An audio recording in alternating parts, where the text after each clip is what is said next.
शिक्षकांसमोरच विद्यार्थ्याने मित्राचा चिरला गळा, भर वर्गात घडलाय प्रकार।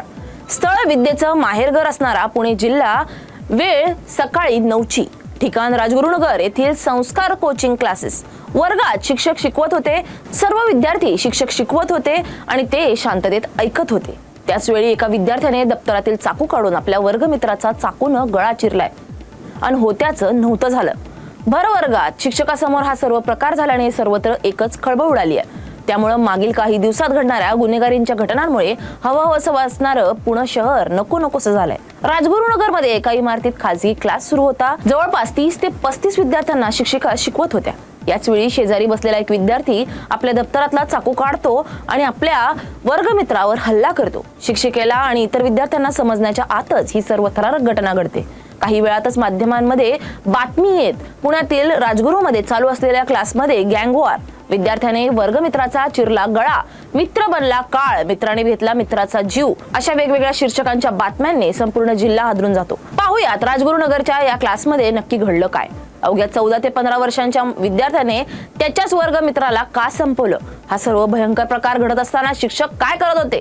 इतर विद्यार्थ्यांना याची खबर का लागली नाही? हे सर्व जाणून घेऊया या व्हिडिओच्या माध्यमातून। नमस्कार, मी स्नेहल चौधरी, आपण पाहताय LS मराठी। राजगुरुनगर मध्ये एका खाजगी क्लासेसमध्ये शिक्षक विद्यार्थ्यांना शिकवत होते। त्याच वेळी एक 15 वर्षांच्या मुलाने त्याच्या शेजारी बसलेल्या वर्गमित्रावर चाकूने हल्ला केलाय। त्यानंतर तो लगेच वर्गातून बाहेर पडला आणि आपल्या दुचाकीवरून फरार झालाय। काही समजण्याच्या आतच हा सर्व प्रकार घडल्याने वर्गातील सर्व विद्यार्थी व शिक्षक घाबरून गेले।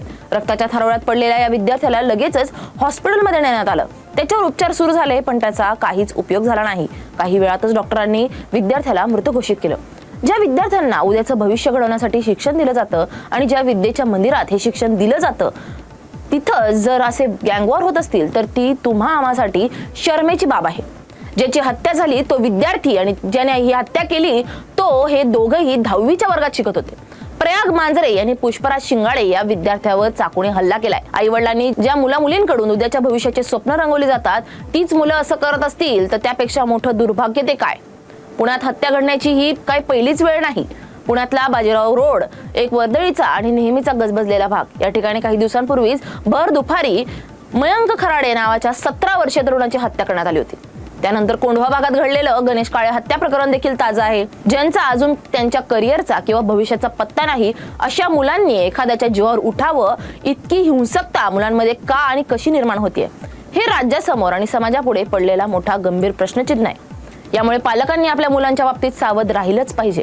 आपला मुलगा किंवा मुलगी मोबाईल कोणत्या प्रकारचे व्हिडिओ बघतात, कोणासोबत राहतात, कुठे जातात, त्यांना काय वाचायला आवडतं, यावर बारकाईने लक्ष द्यायलाच पाहिजे। एखाद्या छोट्या गोष्टीसाठी आपला मुलगा हिंसक वागत असेल तर त्याला त्याच वेळी प्रेमानं समजवलं पाहिजे। त्यामुळे अशा घटनांवर आळा घालता येऊ शकतो।